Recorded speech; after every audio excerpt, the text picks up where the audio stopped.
Welcome everyone to Mission Critical Water. I'm WSarni, Director at Deloitte Consulting, and what I'd like to do is start the conference off with a brief overview of why water is an important business issue, and also take a look at what water stewardship looks like. My presentation will focus in three primary areas. One, facts and trends. The second portion will be a little bit about what are the key issues related to business. And then finally, I'll close with an overview of a new paradigm as to how we need to think about water, essentially some new rules. So let me begin. A little bit about facts and projections. As much as we think there's an abundance of water, if you really break it out and look at how much is available, we've got roughly 97% as salt water, about 2.5% as frozen fresh water, and less than 1% is available as fresh, accessible water. What that means is that right now, a little bit under 1 billion people don't have regular access to drinking water.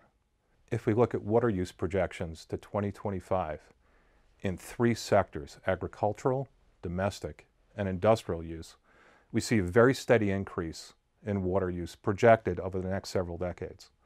Roughly about 70% of water is used in the agricultural sector right now. If we map this out on a geographic basis, looking at water scarcity and water abundance, in 1975, this is what the world looked like, with water scarce areas in red and water abundant areas in blue. Fairly predictable and understandable. Water availability in 2000 started to change, with increasing water scarcity areas and projections out to 2025 indicating a pretty significant increase in water scarcity on a geographic basis. What this translates into is that about half the world will face water shortages by 2030. So what are some of the big issues and trends related to water, and what are we seeing in the business sector? The first thing is that as much as water scarcity is a global issue, it really gets translated down to local actions. And the fundamental building block at a local level is the watershed.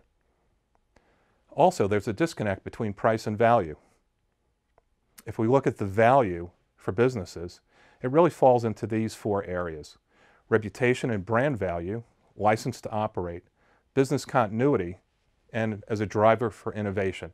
So essentially, intangible value is an important factor in water stewardship programs. So let's take a look at water accounting and water risk mapping.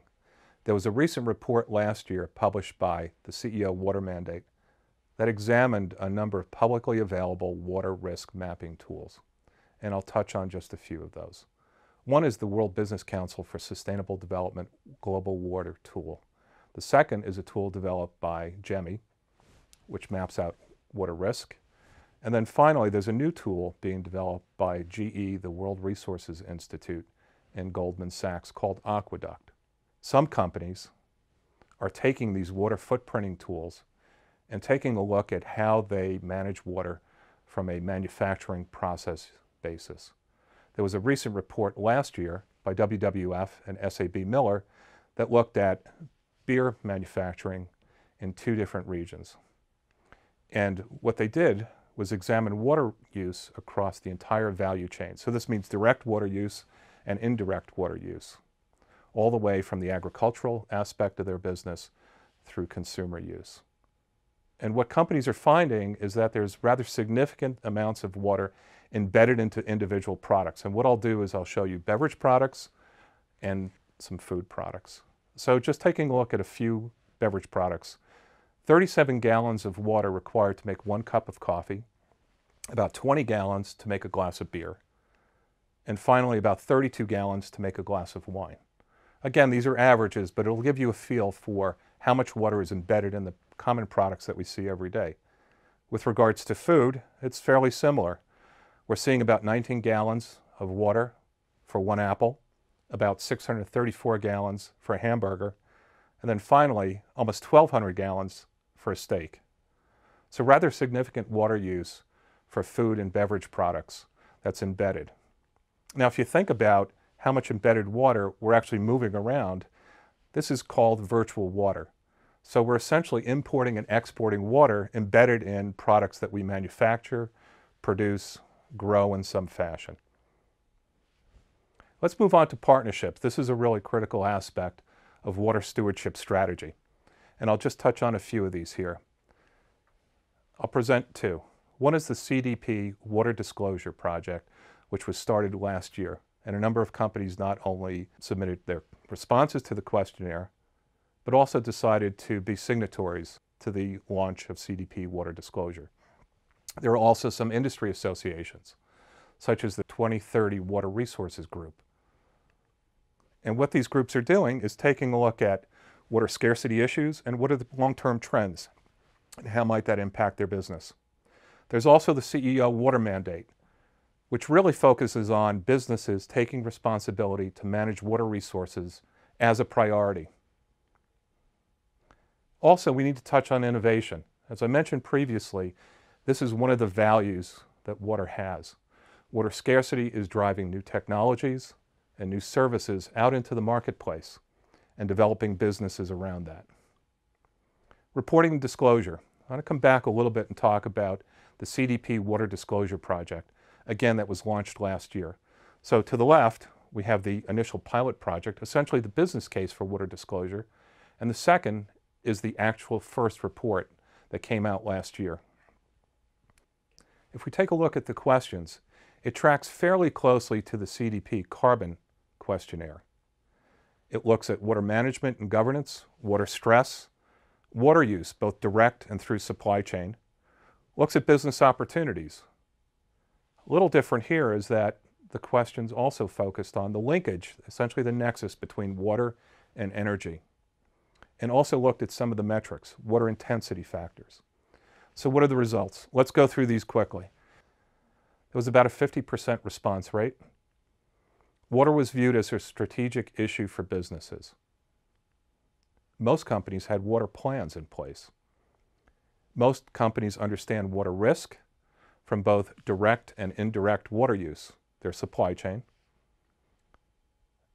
The risk horizon was actually shorter than one might expect. Most companies recognized, over 50%, that water risk was near term, about 1 to 5 years, with almost 40% identifying a current impact. 62% viewed water scarcity as a business opportunity, and over 70% understood the nexus between energy and water. Also last year, there was a report released by Ceres that benchmarked reporting and disclosure of water risk and opportunity. Some of the high scores in each industry category were from these companies. On a 100-point scale, the highest scoring company had a 43. And let's briefly touch on energy, carbon, and water. We talked about that before with respect to the results from the CDP Water Disclosure Project, but it's worth highlighting because companies are really starting to look at this as an important issue. Energy production requires water, and water pumping, treatment, and distribution requires energy. So how these two factors relate is becoming increasingly important, and which aspect do you optimize against is also important. So let's take a look at water stewardship and move on to what a plan really looks like and how do you build that plan. And I'll present a framework for doing that. So I'll highlight key phases, key programs, and an ongoing process and what is important in each of these phases. So just like carbon, the first step is understanding who your stakeholders are and what your footprint looks like. Also inventorying current projects. The second phase is identifying risks and opportunities to your business. And finally, it's the execution and engagement with stakeholders. Along the bottom, I've highlighted an ongoing process. Again, since water is a local issue, engagement proactively with stakeholders, employees, and the community is absolutely essential. So what are the new rules? What has changed? What's this new paradigm in thinking about water? I'll highlight 7. First, water is a global issue with global solutions. Water is really a local issue, and it gets translated down to the watershed, and the watershed is the building block. The second, water is like carbon. Water is unique. Water has an environmental component, an economic component, and a social component to it. Geography is important, as is quality and timing of use. So water's not fungible, carbon is. The next, increasing self-reliance on supply and treatment is important for companies. So really thinking about how to address issues such as license to operate and business continuity requires a new way of thinking about managing water supply and water quality. Next, water is priced according to value. What I highlighted previously is that there are a number of intangible aspects to water that make the value much higher than the actual price. And it's tied up in issues such as reputation and brand and license to operate and so on. The next, direct water use, is the only thing that matters in managing water risk. As we found out with carbon and we're finding out with water, indirect water use is in most instances larger than direct water use and an important aspect of understanding your water footprint and your overall water risk. Next new rule. What we're also finding out is that water risk really needs to be managed with proactive stakeholder input. It's not something you can do alone and in a vacuum. You really have to engage the community and other stakeholders to manage it at a local issue. And finally, water scarcity is not only about managing risk.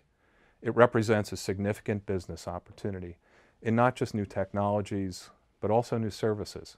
So really think about how water scarcity can drive a new way of thinking about your business.